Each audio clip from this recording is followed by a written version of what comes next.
sou originariamente de Minas Gerais, mas toda a minha formação foi no estado de São Paulo, né?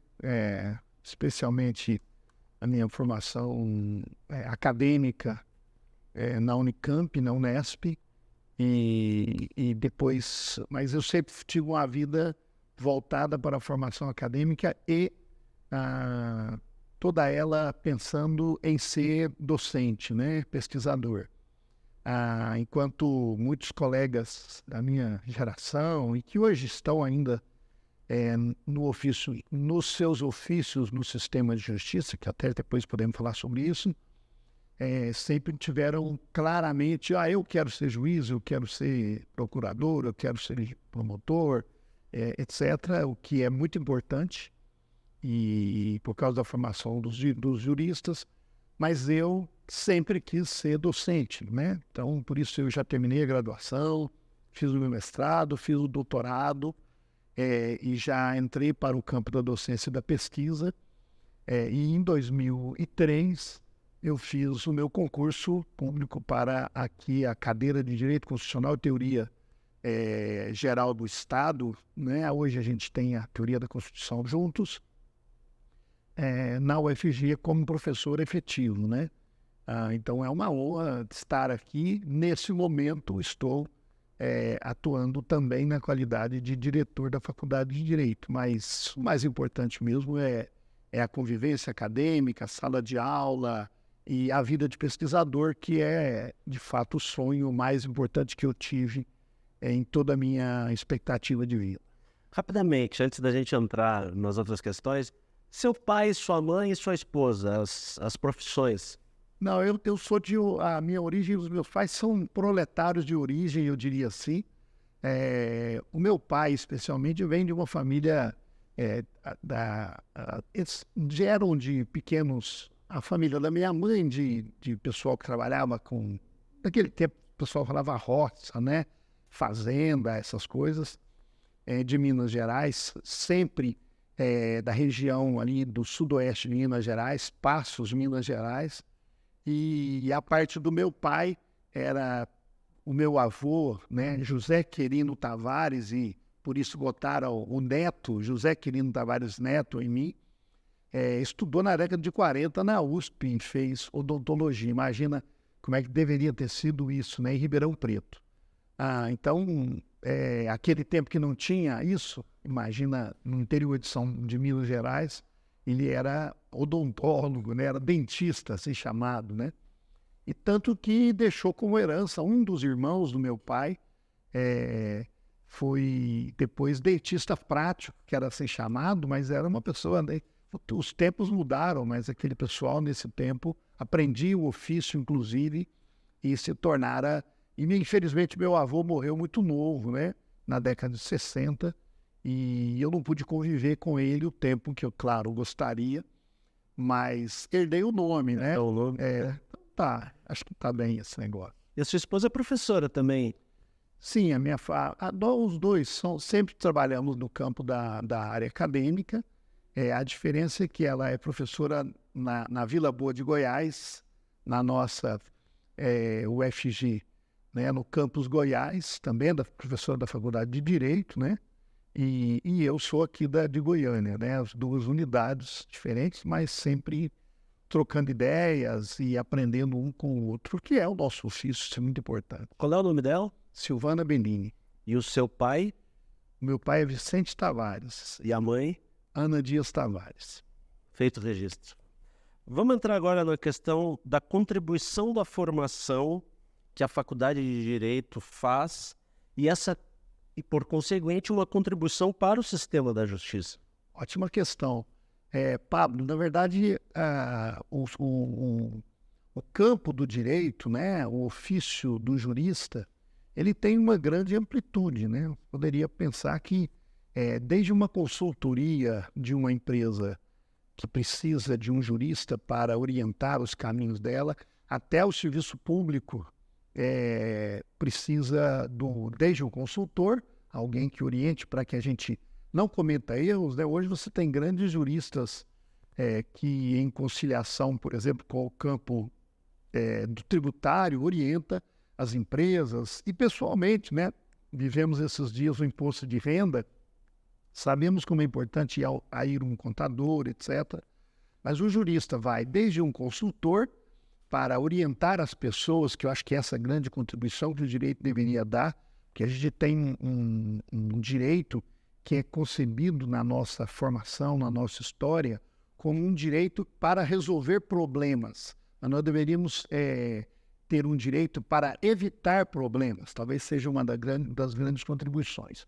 Agora, o sistema de justiça, ele é muito amplo, então você vai, como eu disse, desde um consultor, mas você tem todos os ofícios que nós dizemos que precisa ser um bacharel em direito para exercê-lo, né, para dar alguns exemplos, o procurador de justiça, o procurador do Estado, o Ministério Público, os magistrados mais diversos, magistrados federais, estaduais, do trabalho, né? Os defensores públicos, todos esses ofícios, e também a carreira mais antiga, nós diríamos assim, no exercício cotidiano da vida dos nossos brasileiros, que é a advocacia, né? Que também tem uma amplitude muito especial, né? Você pode ter um advogado desde o advogado trabalhista ao advogado criminalista, e nós vivemos uma especialidade no campo do direito, né? Então, uso um conceito do campo com a categoria de análise bourdieusiana, né? Com essa perspectiva mesmo de nós temos campos diferentes, mas aí, como é que eu respondo a sua pergunta muito tentando diretamente? Há aqueles que dizem, sem advogado não se faz justiça. Mas eu diria também, sem às vezes um profissional não se faz injustiça, né? Então, qual é a questão fulcral dessa situação? É responder qual a importância do ofício do campo do direito, não do advogado. Nós, aliás, a Faculdade de Direito da UFG, assim como todas as faculdades, né, do campo do direito, não forma advogados. O advogado ele tem uma instituição muito própria que cuida disso, que é a Ordem dos Advogados do Brasil, que é uma instituição, inclusive prevista na Constituição, com determinados elementos, né, próprios dela. Então, o jurista, ele tem um espectro muito largo, muito amplo, mas ele tem uma coisa muito importante, que é um ofício que tem é fundamental para a sociedade compreender o que é o sistema de justiça. O sistema de justiça, ele envolve desde irmos até o judiciário, perguntar o que é o direito ao judiciário, que é uma questão fundamental, né? Aonde nós perguntamos, como é que eu vou saber o direito? Parece que é simples. Eu sei o meu direito. As pessoas dizem isso, né? Olha, eu vou buscar os meus direitos. Onde alguém vai buscar os direitos? No passado, na perspectiva hobbesiana mesmo, né, as pessoas buscavam direito como? No homo homini lupus, né? Na luta do homem contra o homem. Mas, a partir especialmente da literatura, que nós chamamos de literatura burguesa mesmo, das constituições burguesas, e da literatura de Hobbes, Rousseau, Locke, a gente aprendeu uma coisa essencial, né? Nós não resolvemos as coisas mais no lobo lutando contra o outro lobo, né? O homo homini lupus, né? A luta do homem contra o homem. Não, nós buscamos um jurista. Por isso, o juiz, a gente chama de juiz natural, né? Ele não tem compromisso com o Ministério Público, ele não tem compromisso com a advocacia, o juiz imparcial, que nós costumamos dizer, o juiz natural. O compromisso dele é dizer o que é o direito, mas ele precisa ser convencido do que era o direito. E o sistema de justiça contribui para esse processo todo que nós estamos falando aqui. Trabalhar com o sistema de justiça, e a Faculdade de Direito oferece um ofício para as pessoas que vão trabalhar nesse campo, que é muito amplo, evidentemente. Eu estou fazendo um resumo muito rápido, viu, Pablo? E essa contribuição atinge, especialmente no contexto da UFG, 125 anos, que vão ser, eu vou falar comemorados, mas tem a marca, né? Em 2023 125 É anos verdade. da Faculdade de Direito. É verdade. Essa é uma questão. A Faculdade de Direito é evidentemente que em diálogo com a própria universidade, a reitoria e o campus de Goiás, comemora agora. Por um lado, a gente tem muita coisa para comemorar. Imagina um curso de Direito por 125 anos. A Faculdade de Direito, assim chamada antes mesmo, porque ela é o embrião da Universidade Federal de Goiás, né? Ela nasce lá na Vila Boa de Goiás, no século XIX, e há 125 anos atrás, ela passa a ser a sexta faculdade de Direito em todo o Brasil, né? Naquele tempo onde os nobres, as pessoas economicamente abastadas, ou seja, os burgueses, numa linguagem tecnicamente falando marxista, né? Pegavam seus filhos, mandavam especialmente para a Europa, para as universidades de toda a Europa, especialmente em Portugal, Coimbra, né? Que tinha e tem até hoje uma universidade com fortes vínculos com o Brasil, e mandavam seus filhos abastados estudar em Coimbra, por exemplo, e voltavam doutores. É assim que o pessoal chama os advogados, né? Advogado não é doutor, evidentemente, mas esta perspectiva é muito importante. O que acontece há 125 anos atrás é que, pela primeira vez, nós tivemos um compromisso de uma faculdade de formar juristas no estado de Goiás, como eu disse, a sexta faculdade do Brasil, e nós estamos, por um lado, comemorando 125 anos, porque nós ofertamos, e sem dúvida nenhuma, a Faculdade de Direito foi aquela que ofertou para o nosso estado e os estados aqui próximos, e o Brasil todo, né? Formou e contribuiu para a formação de juristas em todos esses aspectos que eu disse do sistema de justiça.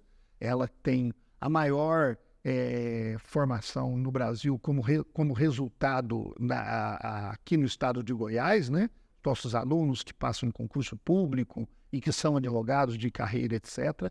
Mas nós temos, por um lado, a comemoração, mas, por outro lado, um sentimento de memória, né? Um sentimento de como esta faculdade e depois a Universidade Federal de Goiás, e ela como uma concepção fez isso, contribuiu durante esses 125 anos não apenas para formar pessoas, mas para formar consciência de cidadania, né? O jurista, por excelência, se preocupa em dizer o que é o direito, mas dizer também, né, o que não é o direito, e dizer às pessoas a necessidade de buscar um sistema justo e equilibrado, e como um sistema de justiça oferecer respostas para a cidadania naquilo que as pessoas buscam, que é o sistema de justiça. Na sua concepção, qual é a melhor forma de comemorar esses 125 anos? Quais são os... Desculpa lhe apertar. Então, o que seria o ideal para o senhor? Assim, porque o ideal ele é variável para cada pessoa, mas o que seria o ideal? Olha, o ideal é que nós continuemos com algumas coisas que são fundamentais. Formar os nossos alunos com um processo de inclusão que vem especialmente da Universidade Federal de Goiás, com políticas claramente de inclusão, como a política de cotas. Nós temos muitos indígenas na nossa faculdade e também na universidade. Nós temos quilombolas na nossa faculdade que se formaram, e temos hoje mestres em direito quilombolas. Nós temos um grande número de quilombolas na nossa escola. Então, se por um lado nós formamos e aumentamos o espectro de participação das pessoas na oferta da universidade, a Faculdade de Direito recebe normalmente, né, 2 turmas de mais de 60 alunos por ano, né, e formamos essas pessoas com um índice muito baixo de pessoas de alunos que deixam a faculdade, e apenas deixam por outras razões muito específicas, né? E nós até temos dificuldades com o número de alunos que nós temos, por um lado, mas por outro lado, a Faculdade de Direito tem um dever eu digo, é o dever de ser e não de ter, né, aristotelicamente falando, o direito de ser uma faculdade que marca o seu papel, por exemplo, com a assistência às pessoas que a gente chama de hipossuficientes. Nós temos um núcleo de prática jurídica, nós formamos os nossos juristas para que sejam estudantes, para que sejam juristas, juízes, promotores, advogados, etc., mas nós também atendemos aqui um grande número de pessoas que chegam aqui e batem à porta da Faculdade de Direito e encontram aqui uma advocacia gratuita para que eles possam se tornar cidadãos, né? São esses os que têm mais dificuldades, né? Porque eles vêm aqui procurar uma resposta para algo que eles não podem procurar, por exemplo, numa advocacia tradicional, né? Então, nós temos um escritório de modelo onde treinamos os alunos, mas mais que isso, nós atendemos essas pessoas e oferecemos a elas uma assistência jurídica gratuita, que eu acho que é fundamental e nós precisamos continuar com uma das questões que nós fazemos, com outras atividades de extensão, projetos de pesquisa dos professores, 2 programas de mestrado e um programa de doutorado, né, que atendemos a comunidade, desde formar pessoas até atender o cidadão hipossuficiente que não pode pagar, ele é atendido aqui. Muito bem. Vamos resgatar um pouquinho agora a história dessas questões de... A Faculdade de Direito faz 125 anos e a UFG faz 63 anos, no ano de 2023. É verdade. Então, existe uma história pregressa aí da Faculdade de Direito em relação à cidade de Goiás, depois um pequeno afastamento e um retorno. É verdade. Na verdade, o berço, né, originário realmente da Faculdade de Direito da UFG não é Goiânia. Ela nasce no século XIX, portanto, há 125 anos atrás, lá na cidade de Goiás. Lá nós tivemos o primeiro curso, que eu digo aqui, no Centro-Oeste, né? Trouxe essa formação para os nossos alunos. E até quando a capital veio para Goiânia, né?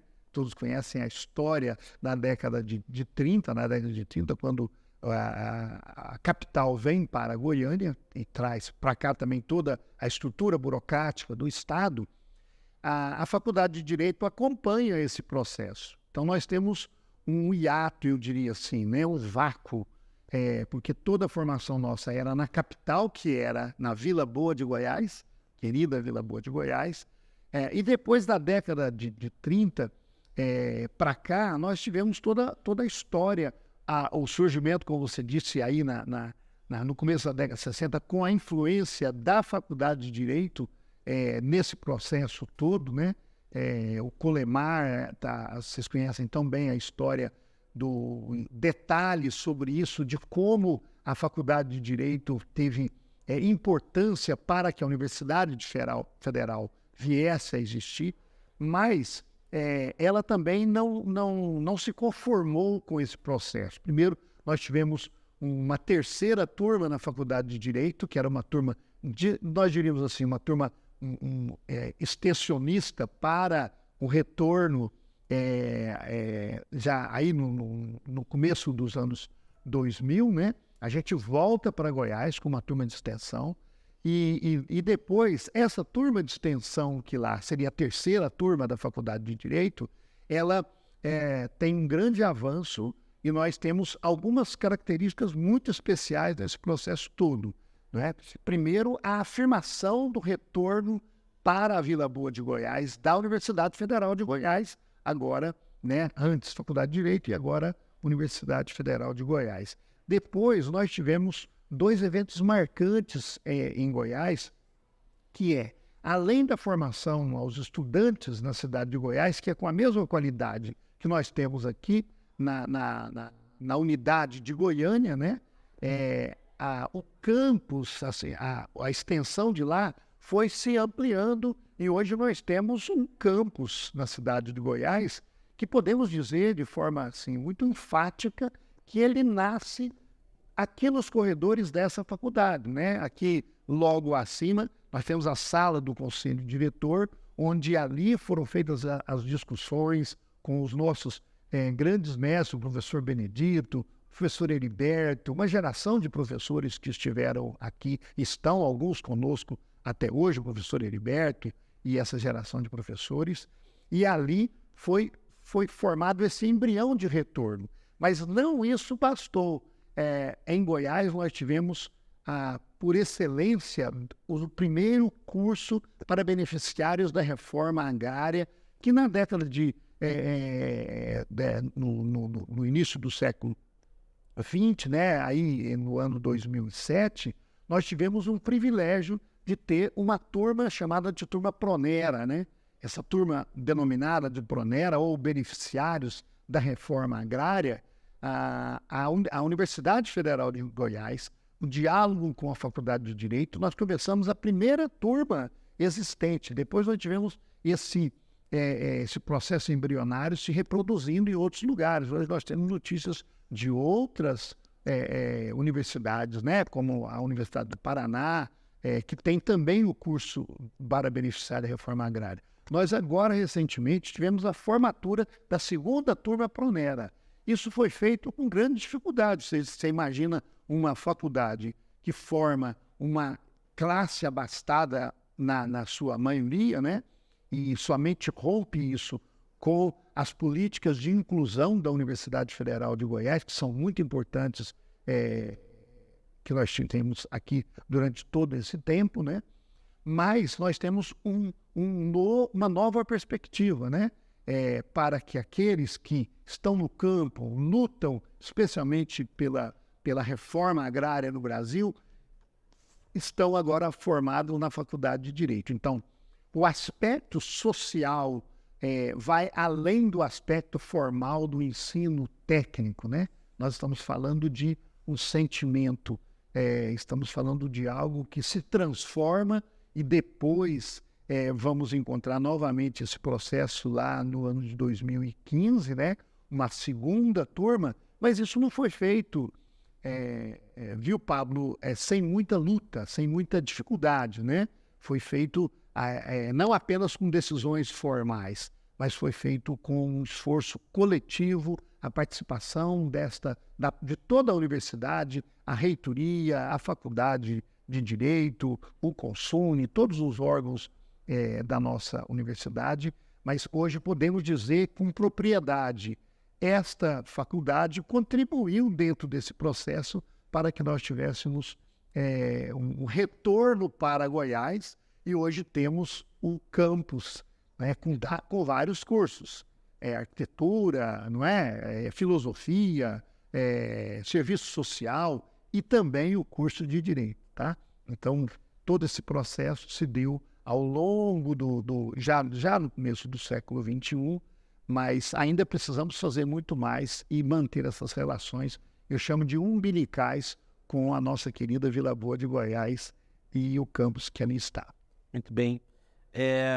Bom, agora a gente poderia falar sobre a questão do movimento estudantil, do Caxim, da importância do Caxim, e dessa relação que não sei se erro ou acerto em dizer que ela é conflituosa e profundamente produtiva ao mesmo tempo, e faz parte da formação do aluno, né? Se engajar nas pautas. Isso tem uma ligação com tudo que o senhor vem falando do engajamento da própria universidade, da própria Faculdade de Direito. Claro, essa questão é muito boa. É bom lembrar que, né, nesses dias agora, semana passada, o Caxim da Faculdade de Direito comemorou 90 anos. Então, se há uma coisa realística, é que a história da Faculdade de Direito ela é intimamente ligada, né, com o próprio movimento estudantil. Evidentemente que, como a sua pergunta é muito, muito interessante, e é bom até perguntar aos estudantes como é que eles veem isso, ela é sempre uma relação que eu não usaria jamais a expressão de amor e ódio, não existe isso aqui, né? Mas ela é uma relação, de fato, conflituosa pelo bom sentido dela, né? eu alteraria o conceito, né? Ela é uma relação dialética, né? A presença do movimento estudantil, inclusive com assento no conselho diretor da Faculdade de Direito, ele traz um ingrediente muito importante, né? Que é muito mais do que uma escola que forma os seus alunos, ela tem a participação dos seus alunos no próprio processo embrionário da sua formação. Agora mesmo, você tem ideia, nós passamos por um longo processo, há pelo menos 4 anos, a Faculdade de Direito vem rediscutindo novamente todo o seu projeto político-pedagógico, né? No NDE, com a comunidade, etc. Mais do que uma atualização às novas leis, nós estamos falando de reflexão a respeito do papel da faculdade e da formação dos nossos alunos. Será que atendemos os nossos alunos naquilo que eles mais precisam? E isso se deu sempre de forma dialogal, né? Eu falo sempre dialógica com o movimento estudantil.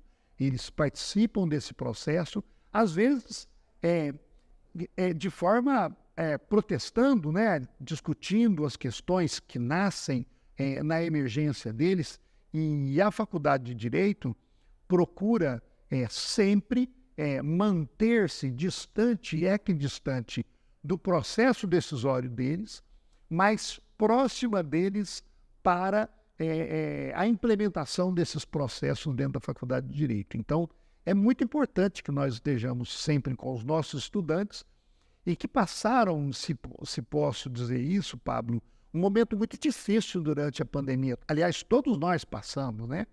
E o retorno, essa Faculdade de Direito, né, comemorando os seus 125 anos, sem a presença dos nossos alunos nos seus corredores, durante aquele processo pandêmico tão lamentável na história da humanidade, né?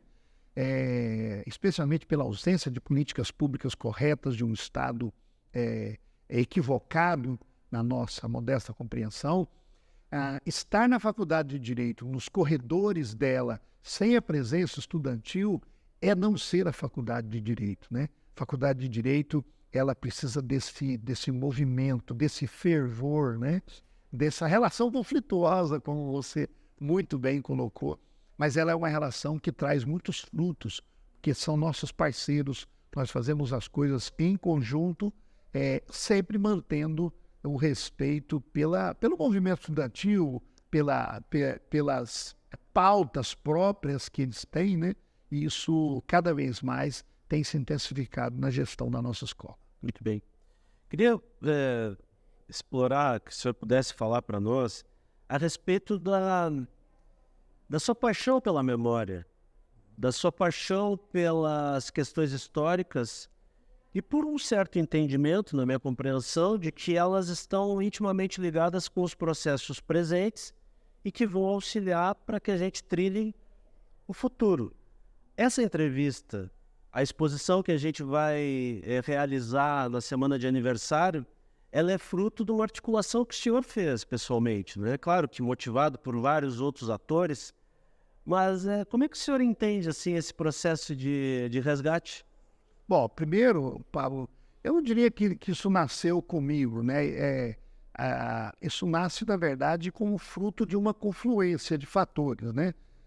A equipe de gestão que trabalha conosco, claro que tem muita influência, a vice-direção, a professora Silvia, que tem grande influência dialogal nesse processo, que sempre a gente faz uma gestão que não presume-se a ideia do gestor pessoal, né? Ela é uma gestão coletiva, por isso é fruto do coletivo.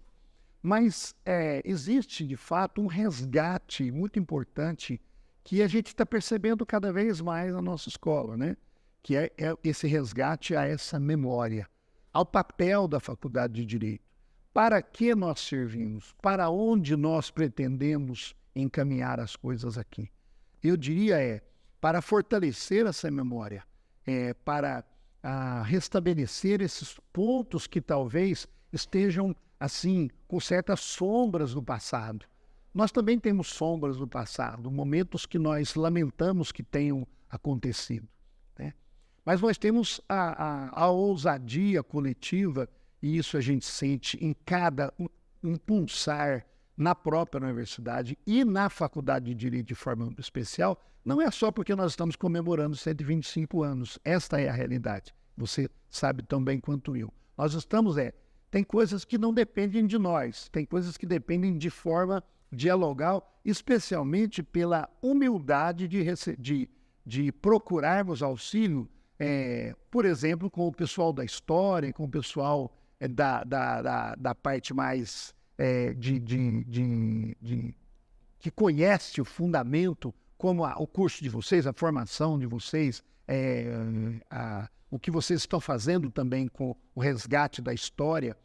Mas esse resgate, para nós, só tem algum sentido se essa memória nos provocar para o futuro, né? É olhar para o que nos adianta comemorar 125 anos se essa faculdade não tiver um propósito transformador do que são os nossos dias e pensar no futuro, né? A inclusão de pessoas, o aumento significativo de vagas, inclusive na universidade pública, para a formação e, especialmente, uma coisa, que os nossos alunos não saiam daqui como entraram por causa apenas porque eles passaram no concurso público. Mas nós queremos que eles saiam daqui desafiados a olhar a realidade com a oferta que a escola faz a eles, com que a faculdade pode fazer, tanto no campo científico, no campo para a formação, nos programas de pós-graduação, nos nossos professores, na formação científica, nos bolsistas do CNPq, todos os nossos professores têm projetos de pesquisa e extensão, etc. O diálogo com o movimento estudantil, que é muito importante, mas jamais olhar a memória para que ela seja algo que não mova para o futuro, né? É aquela coisa vocês que são especialistas, eu não tenho essa formação, não ousaria fazer isso, mas é um cinema paradiso novamente aqui, né? Olharmos para o nosso passado, verificarmos o que aconteceu, como ele foi pungente, como ele também teve momentos que deveriam ter sido diferentes, mas olhar para o futuro e dizer, esta escola tem o dever, né, de contribuir para a sociedade, não apenas goiana, mas todo o nosso país, para formar pessoas e formar cidadãos, né? Esses cidadãos não podem apenas ser algumas pessoas que sabem usar a caneta para dizer o que é certo ou errado, mas dizer o que é ético e especialmente o que é cidadão, né? Como um dever fazer o papel dessa faculdade. Somos uma faculdade com 125 anos, mas eu falaria para você, muito jovem, esperançosa de que em todo o seu futuro seja um futuro de contribuição e permanente reflexão de mudanças quando necessário para novos desafios e perspectivas. Agora, eu vou fazer uma penúltima pergunta. A última, eu quero fazer esse adiantamento aqui com o senhor. A última, a gente volta a falar com o José Quirino, diretor da faculdade. Mas agora eu gostaria de abrir um parênteses aqui para uma pergunta para o professor José Quirino. Para o professor José Quirino, se pudesse fazer uma lembrança aí dessa sua trajetória dentro da faculdade, né? Que já é uma contribuição bastante expressiva. Vamos tentar massagear alguma memória aí que pode ser inusitada, alguma coisa que tenha ficado na sua memória, que é o ponto que eu faço essa pergunta, o senhor possa buscar aí. Olha, tem muitas coisas que aconteceram comigo, mas eu acho que a mais importante de todas elas, né, foi quando eu cheguei à Faculdade de Direito e eu vim do interior de São Paulo para cá, com o sonho de servir a universidade com aquilo que eu tinha de mais importante, que é a minha formação, né? E na minha chegada aqui, eu fui muito bem acolhido naquela ocasião, os professores decanos, eu diria, dessa escola, o professor Benedito, e outros colegas, mas especialmente o que aconteceu comigo foi chegar aqui e pensar claramente o meu papel de pesquisador. O sonho meu sempre foi ser professor da universidade pública, né? Eu já trabalhei em universidades privadas, já passei em concursos, né, em outras universidades, inclusive públicas, mas a Faculdade de Direito da UFG, ela foi motivada, ela foi um sonho eu diria, de consumo humano, mas é mais do que isso, é o consumo de cidadão, né? De ser professor, pesquisador, de ser um professor que vive pujantemente a vida na universidade. Para você ter ideia, tão logo eu cheguei, eu já passei a participar do conselho diretor, já me tornei chefe de departamento, participei ativamente. Eu acho que só estive fora do conselho diretor da Faculdade de Direito da UFG por 2 períodos. Um período que eu estava fora do país por causa uma vez, né, na América do Norte, em Toronto, fazendo uma pesquisa, e uma época que eu estive na Europa fazendo uma pesquisa com o meu pós-doutoramento. Durante todo o meu outro tempo, eu estive no conselho diretor e somente vim a participar da gestão da escola por causa de um desafio dos próprios colegas, né? Os meus colegas, eu fui, inclusive, tem vários culpados, e eu costumo dizer o nome deles, né? Um deles foi o professor Heriberto, o professor Vladimir, e outros colegas que conversaram conosco, a professora Silvia e eu, disseram: Quirino, acho que chegou a hora de você participar disso. Eu falei: não, gente, meu mundo é outro, eu quero continuar com a minha vida de pesquisador, porque meu projeto é esse. E eles disseram: não, mas agora é hora de você também contribuir na gestão da faculdade. Eu já fazia em outras coisas, né? Mas não na condição de diretor. Fiz isso por causa, eu diria, quase que de uma convocação de muitos colegas e da própria gestão e dos outros colegas que aqui estavam, e por isso eu me sinto muito honrado em estar diretor durante esse tempo.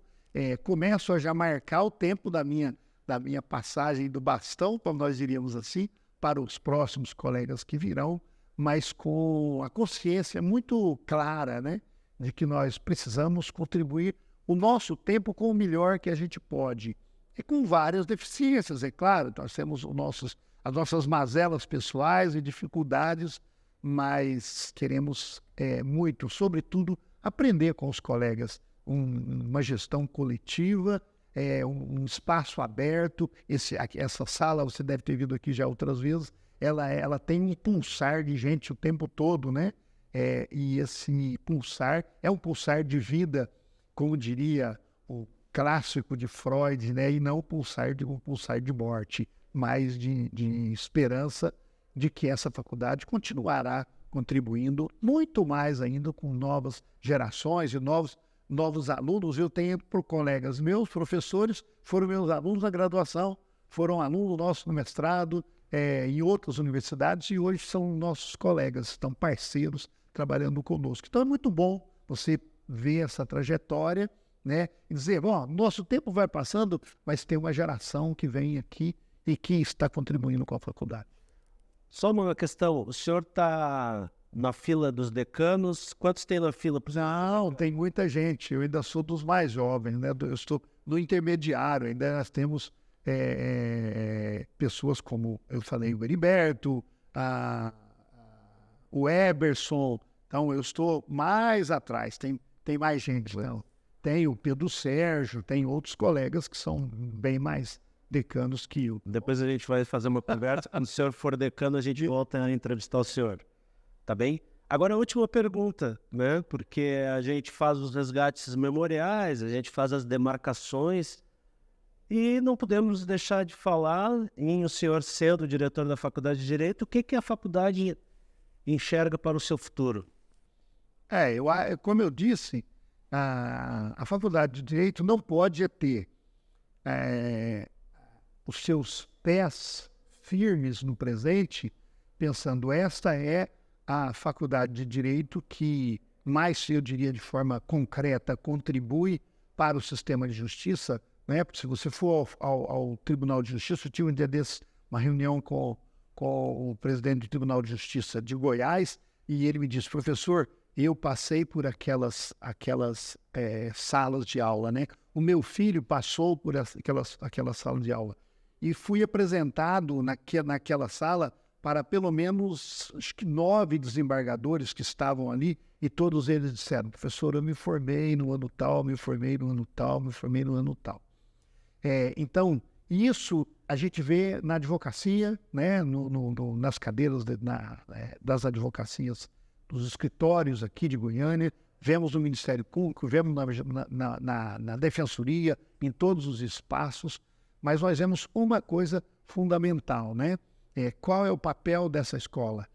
Está aqui realmente o consciente do presente, e que o papel dela, inclusive durante esse período que nós tivemos lamentável da nossa história, ela foi marcante, ela se posicionou durante todo esse período contra as posições arbitrárias que nós tivemos durante aquele período, e que teve consequências tão drásticas contra a vida das pessoas, especialmente os menos favorecidos. A nossa escola se posicionou sempre ao lado, né, da manifestação pelos direitos das pessoas, mas ela olha para o futuro, dizendo: nós precisamos ainda contribuir muito mais. E contribuir muito mais significa dizer, fazer autocríticas daquilo que nós temos feito, mas sonhar. Se não sonhamos, né, não há sentido nenhum, nós passamos a ter um sentimento de morte. Nós não queremos isso. Nós queremos a vida e o pulsar, como eu disse aqui, em todos os nossos professores. E, se me permite uma palavra muito pessoal, eu digo isso com propriedade. Esta é uma escola com todas as divergências. Nós somos uma escola com pessoas que pensam de forma diferente, o que é muito bom, mas é uma escola que tem em comum uma coisa, né? Ela está aqui para servir a sociedade, não apenas goiana, mas todo o estado de Goiás e o Brasil, e em todos os lugares que nós encontramos aqui, nos professores, nos servidores da faculdade, técnico-administrativos, e também nos nossos alunos, uma energia muito interessante, né? Que é de contribuição para que esta faculdade não seja apenas um prédio histórico muito bonito, né? E é indubitável, apesar de nós precisarmos de algumas reformas, mas isso é muito pouco, né? Nós precisamos a cada vez mais participar de movimentos em defesa da democracia, dos direitos das minorias, e reafirmação de que a democracia não é apenas mais um regime, ele é o único regime que nós devemos ter. E o direito é essencial dentro desse processo. Muito bem. Hoje, 16 de maio de 2023, terça-feira, eu, Pablo Lisboa, conduzi essa entrevista com o apoio técnico aqui do Murilo Franco. Professor José Quirino, muito obrigado por abrir o seu coração e o seu gabinete para falar um pouquinho a respeito das memórias e do que o senhor entende das comemorações aí de 125 anos da Faculdade de Direito. Obrigado. Eu peço desculpa porque eu não tenho esta habilidade, não é, de estar como é que fala? À frente de câmeras. Não é muito mesmo, de fato, a minha qualidade. Mas nós estamos à disposição e eu quero agradecê-los por estar aqui conosco e participar desse processo. Para nós é um privilégio, para mim como professor, para a minha turma, dos alunos de museologia e de alunos de outros cursos que estão fazendo museologia, porque a gente é núcleo livre também. Para nós é um privilégio estar interagindo e podendo contribuir um pouquinho. A gente está trabalhando nesse projeto de exposição, mas eu acho que nós estamos mais recebendo do que dando. Então, eu te agradeço. Tá? Nós é que agradecemos vocês, e desde o começo, né, que nós conversamos, vocês fazem parte muito importante desse resgate, né? Nós temos muitos documentos que vieram estão aqui guardados, que vocês estão fazendo parte, vocês, o pessoal da história, dialogando conosco, e nós estamos muito gratos.